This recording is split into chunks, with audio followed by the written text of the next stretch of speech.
कल्पना कीजिए अगर आज से भारत में बनने वाले कपड़े, जूते, इंजीनियरिंग मशीनें, समुद्री उत्पाद, मसाले, प्रोसेस्ड फूड और हजारों अन्य सामान बिना किसी इंपोर्ट ड्यूटी के सीधे ब्रिटेन पहुंचने लगे। अगर भारतीय कंपनियां ब्रिटिश बाजार में पहले से कहीं अधिक ज़्यादा प्रतिस्पर्धी बन जाएं, अगर लाखों किसान, मछुआरे और युवाओं के लिए नए रोजगार के अवसर पैदा हों, तो क्या यह भारत की अर्थव्यवस्था के लिए एक नए युग की शुरुआत होगी? दोस्तों, भारत और यूके के बीच सीईटीए अब लागू हो चुका है। सरकार का दावा है यह समझौता भारत के लिए ऐतिहासिक है, क्योंकि अब यूके के 99% टैरिफ लाइनों पर भारतीय उत्पाद जीरो ड्यूटी के साथ प्रवेश कर सकेंगे। लेकिन सवाल यह है, क्या यह वास्तव में भारत को इतना बड़ा फायदा मिलेगा? क्या ब्रिटेन ने भारत को कोई विशेष रियायत दी है? क्या इससे भारतीय उद्योगों में रोजगार बढ़ेगा? क्या इससे भारतीय किसानों की आय बढ़ेगी? या फिर इसके लिए कुछ जोखिम भी हैं जिन पर कम चर्चा हो रही है? आज की इस वीडियो में हम सीईटीए को बिल्कुल आसान भाषा में समझेंगे और जानेंगे कि यह समझौता भारत की अर्थव्यवस्था, व्यापार, रोजगार, वैश्विक रणनीति को कैसे प्रभावित कर सकता है। दोस्तों, यदि आप हमारे चैनल पर नए हैं तो मेरे चैनल को सब्सक्राइब करें, वीडियो को शेयर करें, लाइक करें। आइए सबसे पहले समझते हैं सीईटीए आखिर है क्या। सीईटीए का पूरा नाम है comprehensive economic and trade agreement. नाम से ही स्पष्ट है, यह केवल सामान खरीदने बेचने का समझौता नहीं है। यह एक व्यापक आर्थिक साझेदारी है। इसमें केवल वस्तुओं का व्यापार ही नहीं, बल्कि सेवाएं, निवेश, डिजिटल व्यापार, बौद्धिक संपदा, सरकारी खरीद, नियमों का सरलीकरण और भविष्य के आर्थिक सहयोग जैसे कई विषय शामिल होते हैं। यही कारण है इसे सामान्य फ्री ट्रेड एग्रीमेंट से अधिक व्यापक माना जा रहा है। भारत और ब्रिटेन ने कई वर्षों तक इस समझौते पर बातचीत की। इन वार्ताओं के दौरान अनेक मुद्दों पर मतभेद भी सामने आए। ब्रिटेन चाहता था कि उसकी कंपनियों को भारत में बेहतर बाजार मिले, वहीं भारत चाहता था कि उसके निर्यातकों और सेवा क्षेत्र को ब्रिटेन में अधिक अवसर प्राप्त हों। लंबी बातचीत के बाद दोनों देशों ने एक ऐसा समझौता तैयार किया जिसे दोनों पक्षों में संतुलित और लाभकारी बताया। अब सवाल यह पैदा होता है कि यह समझौता इतना महत्वपूर्ण क्यों माना जा रहा है। भारत दुनिया की सबसे तेजी से बढ़ती अर्थव्यवस्थाओं में शामिल है। दूसरी ओर यूके दुनिया की प्रमुख विकसित अर्थव्यवस्थाओं में से एक है। ब्रेग्जिट के बाद ब्रिटेन नए व्यापारिक साझेदार की तलाश में था। भारत अपने निर्यात को बढ़ाने और वैश्विक सप्लाई चेन में मजबूत स्थान बनाने की दिशा में काम कर रहा था। ऐसे में दोनों देश के हित एक दूसरे से मेल खाते थे। भारत के लिए ब्रिटेन एक बड़ा बाजार नहीं है, बल्कि यूरोप और वैश्विक निवेश तक पहुंच का एक महत्वपूर्ण माध्यम भी है। इसीलिए सीईटीए को केवल व्यापार समझौता नहीं, बल्कि एक रणनीतिक साझेदारी भी माना जा रहा है। अब सबसे बड़ा सवाल, हर जगह कहा जा रहा है 99% एक्सपोर्ट ड्यूटी जीरो हो गई, लेकिन इसका वास्तविक अर्थ क्या है? इसका मतलब यह नहीं है कि भारत के हर उत्पाद पर टैक्स खत्म हो गया। इसका मतलब यह है कि ब्रिटेन ने अपनी लगभग 99% टैरिफ लाइनों पर भारतीय उत्पादों के लिए आयात शुल्क समाप्त कर दिया है। यानी पहले जिन भारतीय उत्पादों पर ब्रिटेन में इंपोर्ट ड्यूटी लगती थी, उनमें से अधिकांश अब जीरो ड्यूटी पर प्रवेश कर सकेंगे। इससे भारतीय उत्पाद ब्रिटेन में सस्ते हो सकते हैं, उनकी प्रतिस्पर्धा बढ़ सकती है, भारतीय निर्यातकों को बड़ा लाभ मिल सकता है। लेकिन कौन कौन से सेक्टर सबसे ज़्यादा लाभ में रहेंगे? क्या किसानों की आय बढ़ेगी? या टेक्सटाइल और लेदर उद्योगों में नई नौकरियां आएंगी? और क्या भारतीय आईटी कंपनियों को भी इससे बड़ा फायदा मिलेगा? इन सभी सवालों का जवाब हम आगे समझेंगे। सरकार के अनुसार सबसे अधिक लाभ टेक्सटाइल और गारमेंट्स, लेदर और footwear, engineering goods, auto components, processed food, marine products, James and jewellery, कृषि आधारित उत्पाद, आईटी और प्रोफेशनल सर्विसेज, इन क्षेत्रों को मिलने की संभावना है। इन क्षेत्रों में भारत पहले से ही मजबूत है। अब जब ब्रिटेन में आयात शुल्क कम या समाप्त हो गया है, तो भारतीय उत्पादों की कीमत अधिक प्रतिस्पर्धी हो सकती है। लेकिन आइए हम इसको एक एक सेक्टर के बारे में आसान भाषा में समझते हैं। अगर हम टेक्सटाइल और गारमेंट उद्योग की बात करें तो भारत दुनिया के सबसे बड़े टेक्सटाइल उत्पादकों में से एक है। हम कपास, रेडीमेड गारमेंट्स, होम फर्निशिंग और फैब्रिक का बड़े पैमाने पर निर्यात करते हैं। पहले ब्रिटेन में इन उत्पादों पर 12% तक आयात शुल्क लग सकता था। अब कई उत्पाद जीरो ड्यूटी पर पहुंचेंगे। इसका अर्थ है कि भारतीय कपड़े ब्रिटिश बाजार में अधिक आकर्षक कीमत पर उपलब्ध हो सकते हैं। इससे विशेष रूप से गुजरात, तमिलनाडु, पंजाब, उत्तर प्रदेश और राजस्थान जैसे राज्यों के उद्योगों को लाभ मिल सकता है। यदि निर्यात बढ़ता है तो लाखों बुनकरों, सिलाई कर्मियों और छोटे उद्योगों को भी रोजगार के नए अवसर मिल सकते हैं। अब वहीं अगर हम लेदर और फुटवियर सेक्टर की बात करें तो भारत का लेदर उद्योग विश्व भर में अपनी गुणवत्ता के लिए जाना जाता है। कानपुर, आगरा, चेन्नई और कोलकाता जैसे शहर इस उद्योग के लिए प्रमुख केंद्र हैं। पहले कई लेदर उत्पादों पर ब्रिटेन में 16% तक का शुल्क लगता था। अब शुल्क समाप्त होने से भारतीय जूते, बैग, बेल्ट और अन्य लेदर उत्पाद अधिक प्रतिस्पर्धी बन सकते हैं। इसका सबसे बड़ा लाभ छोटे और मध्यम उद्योगों को मिल सकता है, क्योंकि इस क्षेत्र में बड़ी संख्या में छोटे निर्माता कार्य करते हैं। दोस्तों, भारत अब केवल कच्चा माल निर्यात करने वाला देश नहीं है। आज भारत मशीनरी, औद्योगिक उपकरण, इलेक्ट्रिकल सामान और ऑटो पार्ट्स का भी बड़ा निर्यातक बन चुका है। इन उत्पादों पर पहले 18% तक का आयात शुल्क लग सकता था ब्रिटेन में। जीरो ड्यूटी का मतलब है कि भारतीय कंपनियां ब्रिटिश कंपनियों को अधिक चैलेंज करेंगी और अपने सामान को और अधिक बेच सकेंगी। यदि यह अवसर सही तरीके से उपयोग किया गया तो भारत का मैन्युफैक्चरिंग सेक्टर और मजबूत हो सकता है। अब बात करते हैं किसानों और मछुआरों से जुड़े क्षेत्र की। भारतीय समुद्र उत्पादों का बड़ा निर्यातक है। झींगा मछली और अन्य समुद्री उत्पादों पर पहले 21% से अधिक शुल्क लग सकता था। अब यह बाधा काफ़ी हद तक समाप्त हो जाएगी। इसी तरह मसाले, चाय, coffee, ready to eat food, अचार, बिस्कुट और अन्य प्रोसेस्ड फूड पर पहले 70% तक शुल्क लग सकता था। जीरो ड्यूटी मिलने से भारतीय खाद्य उत्पाद ब्रिटेन में अधिक प्रतिस्पर्धी हो सकते हैं। यदि भारतीय कंपनियां गुणवत्ता और अंतर्राष्ट्रीय मानकों का पालन करें तो यह क्षेत्र आने वाले वर्षों में तेजी से बढ़ सकता है। इसका सीधा लाभ किसान, खाद्य प्रसंस्करण उद्योग और निर्यातकों को मिल सकता है। दोस्तों, अब तक हमने उन उत्पादों की बात की जिन्हें भारत ब्रिटेन भेजता है, लेकिन भारत की असली ताकत सिर्फ सामान नहीं बल्कि सर्विसेज यानी सेवाएं भी हैं। आज भारत दुनिया का एक प्रमुख आईटी हब है। Bharat engineering, software developer, doctor, chartered accountant, शिक्षक, आर्किटेक्ट, कंसल्टेंट दुनिया भर में अपनी पहचान बना चुके हैं। भारत के कुल निर्यात में सेवाओं का योगदान लगातार बढ़ रहा है। इसी वजह से सीईटीए में सर्विस सेक्टर को विशेष महत्व दिया गया है। अब यदि हम बात करें आईटी कंपनियों को क्या फ़ायदा होगा, तो भारत की बड़ी आईटी कंपनियां जैसे टीसीएस, इन्फोसिस, विप्रो, एचसीएल पहले से ही ब्रिटेन में काम कर रही हैं। अब इस समझौते के बाद भारतीय आईटी कंपनियों को बेहतर बाजार मिलने की उम्मीद है।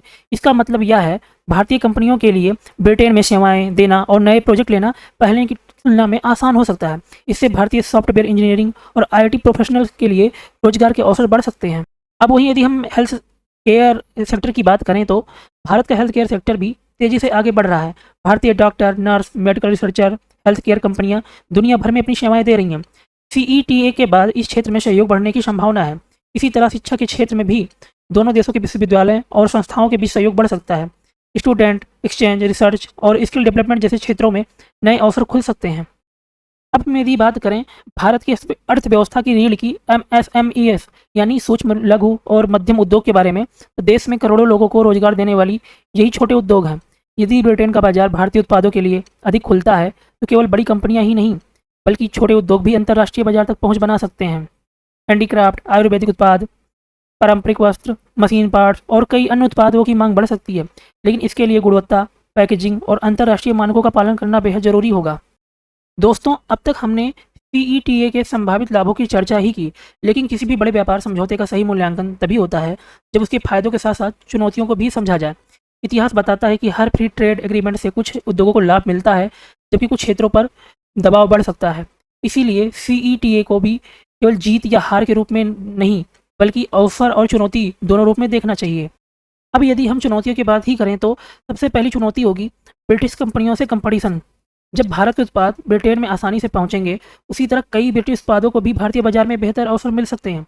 ब्रिटेन की कई कंपनियां उन्नत तकनीकी, ब्रांड वैल्यू और पूंजी के मामले में मजबूत हैं। यदि भारतीय उद्योग समय पर तकनीकी गुणवत्ता और उत्पादकता में सुधार नहीं करते तो कुछ क्षेत्रों में कंपटीशन बढ़ सकता है। यही कारण है विशेषज्ञ कहते हैं व्यापार समझौते का लाभ केवल टैरिफ कम होने से नहीं मिलता बल्कि उद्योगों की कंपटीशन क्षमता पर भी निर्भर करता है। दोस्तों, अगर हम बात करें गुणवत्ता मानक को पालन की तो ब्रिटेन का जो बाजार है वो गुणवत्ता, सुरक्षा और पैकेजिंग के मामले में बहुत सख्त माना जाता है। सिर्फ जीरो ड्यूटी मिल जाने से कोई उत्पाद अपने आप नहीं बिक जाएंगे। भारतीय निर्यातकों को अंतर्राष्ट्रीय गुणवत्ता मानकों को अच्छे से पालन करना होगा। अगर ये मानक पूरे नहीं हुए तो कम टैरिफ होने के बावजूद निर्यात सीमित रह सकता है। तीसरी जो सबसे बड़ी चुनौती है वो है कि यह सभी किसानों को लाभ मिलेगा। सरकार का कहना है कृषि और फूड सेक्टर को नए अवसर मिलेंगे, लेकिन विशेषज्ञ यह भी बताते हैं लाभ मुख्य रूप से उन किसानों और उत्पादों तक पहुंच पाएगा जो निर्यात योग्य गुणवत्ता का उत्पादन करते हैं, सप्लाई चेन से जुड़े हैं और प्रोसेसिंग और पैकेजिंग की सुविधा रखते हैं। इसलिए छोटे किसानों तक लाभ पहुंचाने के लिए सरकार को निजी क्षेत्रों के साथ मिलकर काम करना होगा। अब सवाल यह पैदा होता है ब्रेक्जिट के बाद ब्रिटेन को भारत की ज़रूरत क्यों पड़ी। यूरोपीय संघ से बाहर आने के बाद ब्रिटेन को नए व्यापारी साझेदारों की आवश्यकता थी ताकि वो अपने निर्यात और निवेश को नई दिशा दे सके। दूसरी ओर भारत दुनिया की सबसे तेज़ी से बढ़ती प्रमुख अर्थव्यवस्था में से एक बन चुका था। 1.4 अरब से अधिक आबादी, तेज़ी से बढ़ती अर्थव्यवस्था, विशाल उपभोक्ता बाजार, ये सभी कारण ब्रिटेन के लिए भारत को एक महत्वपूर्ण साझेदार बनाते हैं। यानी दोनों देशों की ज़रूरतें एक दूसरे के हितों से मेल खा रही थी। इसीलिए ब्रिटेन को भारत की ज़रूरत पड़ी। अब यदि हम भारत के लिए यह समझौता कितना महत्वपूर्ण है, इसकी बात करें तो हम भारत पिछले कुछ वर्षों से अपने निर्यात को बढ़ाने और वैश्विक सप्लाई चेन में मजबूत स्थान बनाने की कोशिश कर रहा है। कोविड-19 महामारी और वैश्विक तनाव के बाद दुनिया की कई कंपनियां अपनी सप्लाई चेन में विविधता लाना चाहती हैं। भारत इस नए अवसर का लाभ उठाना चाहता है। यदि भारतीय कंपनियां ब्रिटेन जैसे विकसित बाजार में अपनी उपस्थिति मजबूत करती हैं, तो इससे भारत की वैश्विक विश्वसनीयता भी बढ़ सकती है। यह भविष्य में अन्य देशों के साथ व्यापारिक समझौते के लिए भी सकारात्मक संकेत हो सकता है। अब यदि हम चीन के संदर्भ में सीईटीए की बात करें, तो सबके मन में एक प्रश्न आता है, क्या सीईटीए चीन के खिलाफ कोई समझौता है? इसका सीधा उत्तर होगा नहीं। यह समझौता किसी एक देश के खिलाफ नहीं बनाया गया है। हालांकि वैश्विक स्तर पर कई देश अपनी सप्लाई चेन को अधिक विविध बनाना चाहते हैं, केवल एक स्रोत पर निर्भर नहीं रहना चाहते। यदि भारत बेहतर गुणवत्ता, प्रतिस्पर्धी कीमत और विश्वसनीय आपूर्ति सुनिश्चित करता है, तो इस बदलते वैश्विक माहौल का लाभ उठा सकता है। अब सवाल आता है, भारत का वैश्विक प्रभाव बढ़ेगा? तो आइए देखते हैं। भारत ने हाल के वर्षों में कई देशों के साथ व्यापार रणनीतिक साझेदारी को मजबूत किया है। सीईटीए भी उसी दिशा में एक महत्वपूर्ण कदम माना जा रहा है। यदि यह समझौता सफल रहता है, तो भारत के निर्यात में वृद्धि हो सकती है, विदेशी निवेशक आकर्षित हो सकते हैं, वैश्विक कंपनियां भारत में विनिर्माण बढ़ाने पर विचार कर सकती हैं। भारत की मेक इन इंडिया और आत्मनिर्भर भारत जैसी पहलों को भी अप्रत्यक्ष समर्थन मिल सकता है। लेकिन अब सबसे बड़ा सवाल यह है, क्या सीईटीए वास्तव में भारत की अर्थव्यवस्था को बदल देगा? तो इसका उत्तर ना तो पूरी तरह हाँ है और ना ही पूरी तरह नहीं। सीईटीए एक अवसर है, यह अपने आप आर्थिक विकास की गारंटी नहीं देता। इसकी वास्तविक प्रभाव इस बात पर निर्भर करेगा कि भारत के उद्योग, सरकार और निर्यातक इस अवसर का कितना प्रभावी उपयोग कर पाते हैं। अब यदि हम रोजगार पर प्रभाव की बात करें, तो अगर निर्यात बढ़ता है, तो उद्योगों को अधिक उत्पादन करना होगा। अधिक उत्पादन का मतलब है नए कारखाने लगाना, अधिक मशीनें बनाना, अधिक श्रमिक, अधिक परिवहन, अधिक वेयर हाउस, अधिक लॉजिस्टिक्स, यानी प्रत्यक्ष और अप्रत्यक्ष दोनों तरह के रोजगार बढ़ सकते हैं। विशेष रूप से श्रम प्रधान उद्योग जैसे टेक्सटाइल, लेदर, फूड प्रोसेसिंग और मरीन सेक्टर को इसका लाभ मिल सकता है। लेकिन रोजगार का वास्तविक स्तर इस बात पर निर्भर करेगा कि उद्योगों को कितने नए ऑर्डर मिलते हैं। अब यदि हम भारत के छोटे और लघु उद्योगों की बात करें, तो भारत में करोड़ों लोग छोटे लघु उद्योगों से जुड़े हुए हैं। यदि छोटे उद्योग अंतर्राष्ट्रीय गुणवत्ता मानकों को पूरा कर पाते हैं, तो सीईटीए के उनके लिए ब्रिटेन जैसे विकसित बाजार का नया दरवाजा खोल सकता है। लेकिन इसके लिए उन्हें चाहिए बेहतर तकनीकी, सस्ती वित्तीय सहायता, आधुनिक मशीनें, डिजिटल मार्केटिंग, अंतर्राष्ट्रीय प्रमाणन और कुशल कार्यबल। यानी समझौते के साथ साथ घरेलू सुधार भी उतने ही महत्वपूर्ण हैं। अब सवाल आता है, क्या चुनौतियां अभी भी बाकी हैं? इसका जवाब होगा हाँ, कुछ बड़ी चुनौतियां अभी भी मौजूद हैं। वैश्विक आर्थिक मंदी का जोखिम बना हुआ है, अंतर्राष्ट्रीय प्रतिस्पर्धा जारी है, गुणवत्ता मानकों का पालन, लॉजिस्टिक लागत, बंदरगाहों की क्षमता, सप्लाई चेन की दक्षता, छोटे उद्योग की वित्तीय सीमाएं। यदि इन चुनौतियों पर ध्यान नहीं दिया गया, तो जीरो ड्यूटी का पूरा लाभ मिलना कठिन हो सकता है। अब सबसे महत्वपूर्ण सवाल आता है, क्या इस समझौते का फायदा आम भारतीय नागरिक तक भी पहुंचेगा? सीधे तौर पर आज हर व्यक्ति को इसका असर तुरंत महसूस ना हो, लेकिन यदि निर्यात बढ़ता है, उद्योगों का उत्पादन बढ़ता है, विदेशी निवेश आता है, तो इसका प्रत्यक्ष अप्रत्यक्ष लाभ आम लोगों तक पहुंच सकता है। उदाहरण के लिए नए रोजगार के अवसर पैदा हो सकते हैं, छोटे उद्योगों का विस्तार हो सकता है, किसानों को बेहतर निर्यात बाजार मिल सकता है, युवाओं के लिए आईटी और प्रोफेशनल सेवाओं में नए अवसर बन सकते हैं। हालांकि यह सब एक दिन में नहीं होगा, इसके लिए समय काफ़ी लगेगा। क्या आपको लगता है कि इंडिया और यूके सीईटीए भारत की अर्थव्यवस्था के लिए गेम चेंजर साबित होगा, या इसकी सफलता पूरी तरह भारत के क्रियान्वयन पर निर्भर करेगी? अपनी राय कमेंट में बताइए। अगर आपको यह वीडियो पसंद आया है, तो वीडियो को लाइक करें, अपने दोस्तों के साथ शेयर करें और हमारे चैनल को सब्सक्राइब करें। बहुत बहुत धन्यवाद।